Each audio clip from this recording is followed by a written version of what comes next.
Hello and welcome back to the Hibs Observer. It's our Thursday afternoon briefing. I'm Liam Bryce, joined by Matty Fairnie to look ahead to not today's, Saturday's home game against Motherwell. Hibs back at Easter Road and looking to get some points on the board in the Premiership. Matty, thanks as always for joining us. How are you getting on? Yeah, good. Nice to have a game to look forward to on Saturday as well. Feels like ages since I've been at Easter Road, so Yeah, a Saturday 3 p.m. kick-off at home. It's been a wee bit of a rarity, and there's only a few of them left before the end of the year, I believe, as well. yeah, somebody mentioned that to me. I can't. It might actually be new. I think three to the through to the end of the year, which is a bit of a nightmare. Yeah, I know. It's not ideal, not ideal. Just before we get going, folks, just as usual, a wee word for our sponsor, Good Vibes Giveaways. They're proud to sponsor the Hibs Observer and offer fantastic prizes to fans of the club. Prizes change weekly and include tech and gadgets, days out, weekends away, tax-free cash, and even Oasis tickets. So get your tickets now at www.goodvibesgiveaways.com and enter for your chance to spread the good vibes. Just while we're on that kind of topic, folks, we are still running a competition from our Twitter account. It's to win a retro Hibs third or away kit from back in the 90s. Probably didn't do third kits in the 90s, did it? It was It's away a kit, stuff. yeah. Yeah, Aye. it was away kit. Yeah, but it's the purple away kit from the 90s, a classic design. So we're giving one of those away on our Twitter account. It's basically all you need to do is subscribe to our YouTube channel, which is obviously free. Retweet the post on Twitter at our account. It's at Hibs Observer _, and then just underneath, if you just give us a wee screenshot to show you subscribed to the YouTube channel, and you'll be in with a shout of winning that. We're going to do the draw. I believe it's 10 a.m. tomorrow, so you've still got a wee bit of time to get involved before we pick a winner. You are retro shirt man, Matty. I've got a few collected over the years. None of them unfortunately fit me anymore, So they just sit in a pile, and I know some folk are mad into the shirts and everything. I'm not quite Yeah, it's a big as keen thing on now, it but as it's good that, as but a collector's item, if nothing else. the purple one that you're giving away is a cracker though. I Yeah, had that one classic. back, and I don't have it anymore. I think I actually gave a loan of it to a mate one time to play fives, and that was the last I saw of it. Never So saw it again. aye, Right, fair never enough. mind. Aye, it's a nice shirt, to be fair. You would do that. So Saturday, home to Motherwell. Hibs looking to get some points on the board. But before we get on to this weekend, because we've not had you on since last week, so just quickly your thoughts on last weekend at Ibrox. Obviously, I mean, you never like to lose any game, really, but I think the general consensus coming away from it was there was some positives to take, at least the defensive performance. Hibs, they look like a better organised side, a bit more robust and sort of disciplined. Did you come away thinking that? What was your thoughts? Yeah, I thought we were really good, and unlucky not to take anything from the game. I think that the big thing for me, we spoke about it before the game, is that bravery on the ball, Mm-hmm. and we saw more. I think second half we got the foot in the ball. We played to our strengths rather than kind of worrying about Rangers. Got the ball down, moved it well. We had people who are shown for the ball. I think having Hoylett starting made a difference there. But Chantis was another one that was picking up the ball in the middle of the park and not just kicking it the way he was facing, but finding a pass or taking it on a wee run. And I think if we just had a wee bit more quality in the final third, we Yeah, could easily have won the game. Not even drawing it. I think if we'd taken all 3 points, it wouldn't have been like an injustice. yeah. Aye, the penalty's a crucial moment, though, isn't it? Because then if that goes in, then Aye. you never know what happens in that second half, do you? Penalty was a bit of a shock. I'm not a fan of the kind of the hop, skip, and jump run ups for it. I like to just see a player just run up and smash it. Like that's Put your always my foot through favourite it. type of player. Penalty, Yeah. yeah, definitely. Yeah, I think you mentioned Triantis there, and we did a wee bit on the website this week about how him and Kwon have had an influence on the team just in terms of what they bring to that midfield. How impressed have you been with those two? Really impressed. It's funny that for full transparency, when we signed Triantis again, I could not get my head around the signing. I was kind of very open about it. I thought he was a player that couldn't nail down a starting position for us last Mm-hmm. season when we weren't great, and I kind of questioned the logic of signing him again. And I can't believe how wrong I was with it, which is fairly standard. Like I've kind of got enough experience of that now. But I think Chan has been terrific, a really, really solid signing. And I love Kwon as well. I think the two of them work really well. And I think it's no coincidence that our defence looks better with those two playing as well. They offer that wee bit of protection, but they're not just like sitting midfielders. I don't think, like, you see Kwon popping up at the edge of the box, taking shots, and Chanis isn't afraid to get forward. I think that just they complement each other really well. I Yeah, suppose the problem we have is where do you put Joe Newell now, I know. like when he gets back into contention? Yeah, I think so. It might be a sort of horses for courses type approach at times, because I think when you saw, I think the one game that Kwon, Triantis and Newell played together was that game away at Rugby Park, and I feel like for games like that where it's going to be a bit robust and it's going to be physical, then that as a three, maybe in kind of sacrificing a number 10 as such, is maybe, you could see the logic on that. I think that day it was Kwon that played a wee bit further forward, and as you said, he does have this knack of popping up on the edge. He's had a few shots alone at Ibrox. I'm sure he had one against St Johnstone. I'm not sure he's put any of them on target yet, but he does. He certainly gets into that area, doesn't he? So I think it will be interesting to see where Joe Newell fits into that, if at all, when he comes back. But you imagine as the captain, he's still going to play more games than not. I think just to kind of stick on this subject for a moment, I think you sort of touched on it there. They are two midfielders, Triantis and Kwon, that they can do different things. They stood up well to the sort of battle at Kilmarnock, as we said. They gave that protection that you need against a team again, away at Ibrox. Get down to Glasgow, going to the game, that protection in front of the defence. But I think both of them are very comfortable in possession as well. I think Triantis especially, he's got a real kind of touch of class and a composure about him. So I suppose the point is, it's like David Gray, he's added two good all-rounders that fit into this thing that he keeps saying about being adaptable, doesn't it? So he's got two guys who really fit that mould there, doesn't he? I think so. It's good to see. Like, Hibs have traditionally had this sort of like a different profile of midfielder, tend to be a little bit more slight or easily knocked off the ball, and we're not quite land of the giants now, but it's not that far from it. Both of them are physically good, but when you can combine that with like the technical ability that they've got, then it can be quite something. And they're both like good interceptors, so not necessarily flying into tackles, but they're good at picking up the sort of loose ball or sort of anticipating where the pass is going to go and getting an interception and then comfortable enough to go and take the ball forward and play a bit of football. So I think David Gray's signed really well with those two. They definitely have improved the midfield, I think.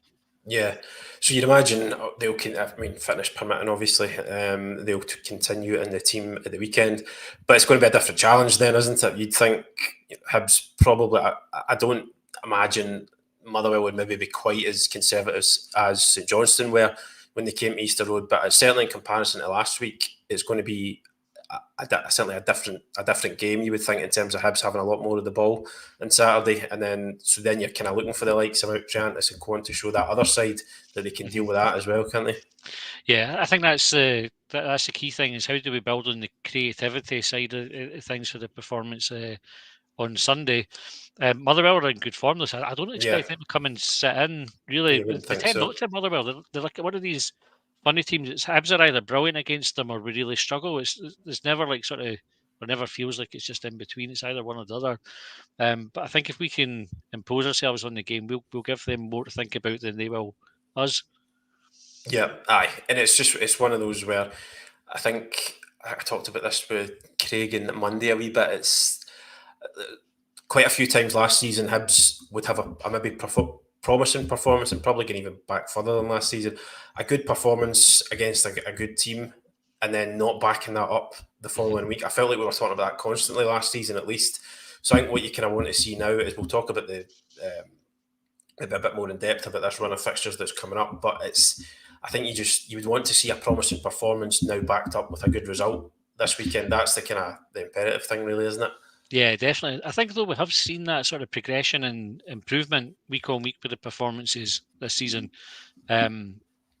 which is you've got to be positive from that. Like, and we have always been guilty of like being brilliant one week and awful the next. So, I don't know. I think because the trajectory is going in the right way, we'll probably be all right on Saturday. I think we'll take enough confidence from Sunday that not that it would help us that we got beat, but I think if we'd won that one, you're more likely to be a bit complacent with it. Whereas I think on Sunday we know we've still got room to improve and stuff to work on. So hopefully, we kick off and are at it for the first whistle, because that's also been a wee bit an issue for us, is we don't want to let Motherwell get a foothold in the game early on. I think we need to be at them right for the first whistle. Yeah, just with that in mind, obviously, I think the team that was picked at Ibrox last week was probably one selected just with that game in isolation in mind. There was certain changes there made for quite obvious reasons. Would you expect a few changes again, particularly maybe in that forward area or in the Yeah, wide area? I think so. I think I wouldn't change it too much. I mean, the back four probably picks itself. I don't think Boyle's back yet, so probably expect the midfield to be much the same, other than maybe Josh Campbell coming out, because I don't think we need his energy in the same way that we needed it on Sunday. I'd maybe like to see Rudy Molotnikov coming back into that sort of number 10 position and giving us a wee bit more creativity in that space. Yeah, because especially you'd think if you bring Molotnikov back into maybe at least on paper into that number 10 role, if you then, I'd imagine you'd probably want to stick with Junior Hoylett on Oh, that left hand definitely, side. yeah. It creates a bit of room for flexibility because Hoylett's comfortable coming inside. Molotnikov, when he first came into the team this season, was from the left, so there's potentially a decent. You don't want to get ahead of yourself and say partnership, but on paper you would think, right, that could possibly work.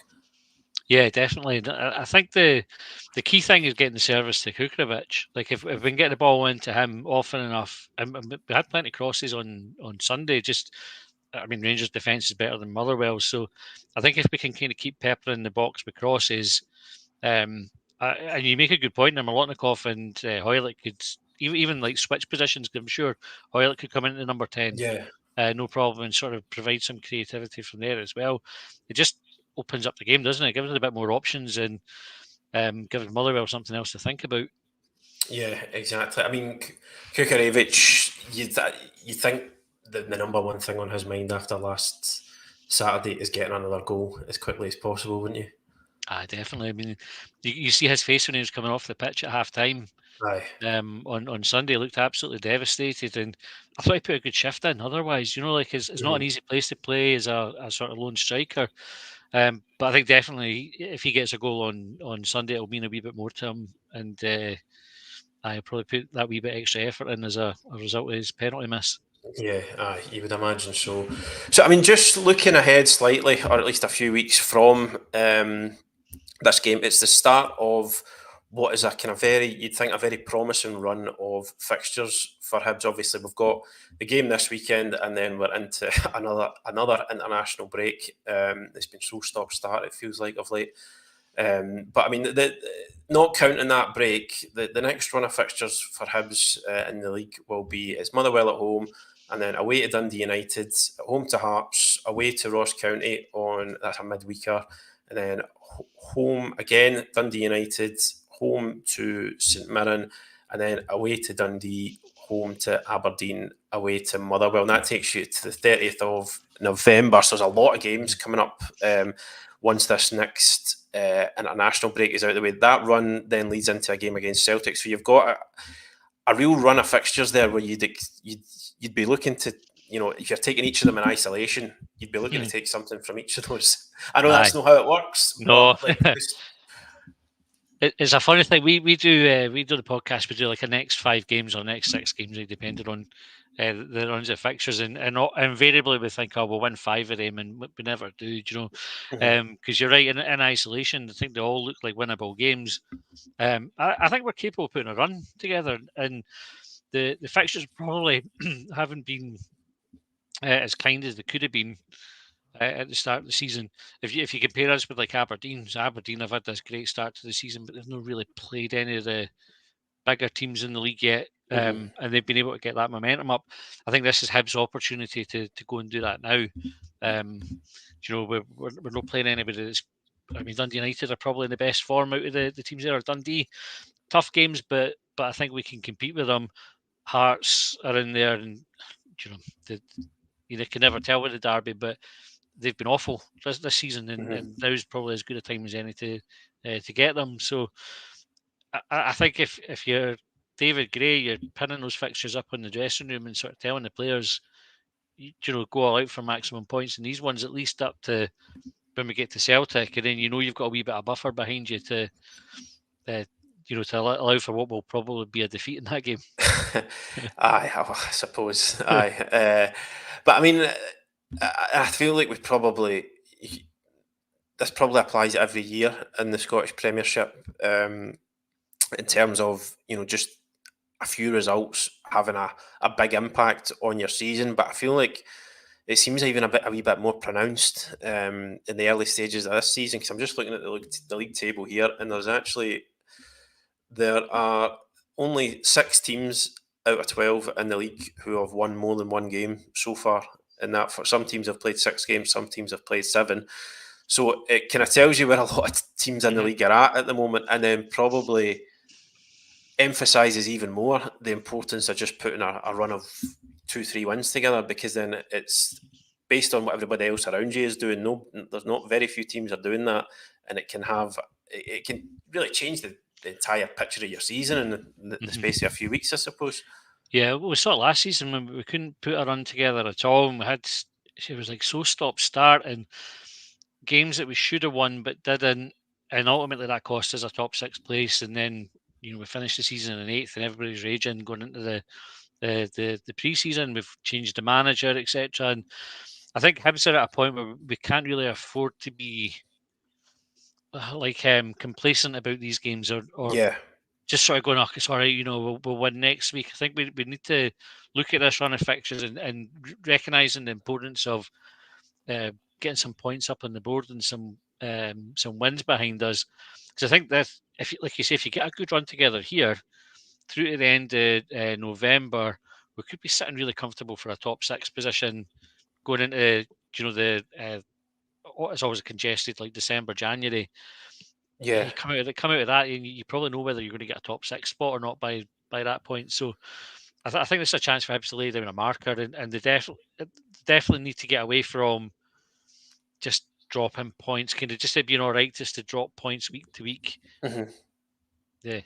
Yeah. I'm more like sort of driving a standard of consistency then, really. Mm-hmm. Yeah, Yeah. definitely. It's just building momentum, isn't it? It's like Mm-hmm. it's just a cliche, really, but that's what Hibs need to do at the moment, and almost get like a bit of distance from us and the sort of the bottom couple of teams, so that Yeah. you have that wee buffer, because we will have a bad run at some point in the season. But if you can take advantage when you've got a kind run of fixtures, then you can sort of afford to do that. Yeah. Because I think, as you said there, it's once you get into that Christmas period, it can become a bit. Sometimes there's a wee bit. It feels a wee bit like all bets are off over that period of time, Mm-hmm. doesn't it? I think last season, I know I keep harking back to this, but it's just like Hibs actually they put a decent run together up until that December time, and I remember, and then that was when the kind of wheels sort of came off a wee bit, doesn't it? I know there was Yeah, injuries influencing that, but it's that time of year it can go either way, can't it? It can be really up or down. I think there was a weekend. I think we went a point ahead of Hearts, and we had a couple of derbies coming up. It was like that. If we'd kicked on at that point, we would have been laughing, but we went the other way, and just never managed to really recover from it. So yeah, having that momentum going in, and even in like the run that you talk about, I think it was like 4 games maybe last season. It Yeah, wasn't like a huge run. yeah, So yeah, I think you can't overstate the importance of getting a run together at this stage of the season. yeah. And I think obviously, as I said, this game this weekend, and then Hibs get a sort of clear run at it for a while. Is this the sort of first, maybe, I don't know, maybe what's the word, challenge, or just maybe I can the first run of like sustained run of fixtures where you'll maybe get the measure of this side and what it's Mm-hmm. capable of? Do you think, in terms of all that work that's been done in the summer? Guys have had a chance to bed themselves in now. Guys are getting we've talked about it before, kind of relationships forming in different areas of the pitch, and then you get that clear run of fixtures where you're on paper, you're fancying yourself in each of them. It's a chance to really get a measure of the team, isn't it?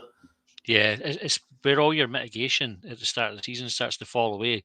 Like all like you say, all the wee excuses, like you've maybe not had, this player's not had a pre-season, or they've not played together, or they just come back for injury.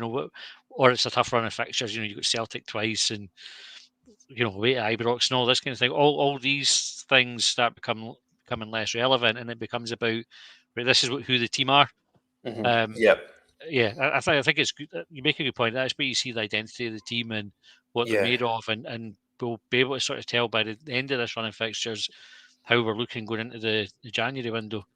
Yeah, because there is still a few positions on that the park at the moment where you would think it's. I know you talked about the back four maybe being nailed down, and the midfield looks increasingly, sort of settled with Kwon and Triantis in there. But there are still kind of various other positions where you wouldn't be able to say absolutely definitively like that's who starts there every week. He can, like, he's undroppable. So it's like it's where in terms of identity of the team and how you're going to play, with the approach you're going to take, the sort of style of play and whatnot. It's a real opportunity for guys to nail down a place, I think, is what I'm trying to say.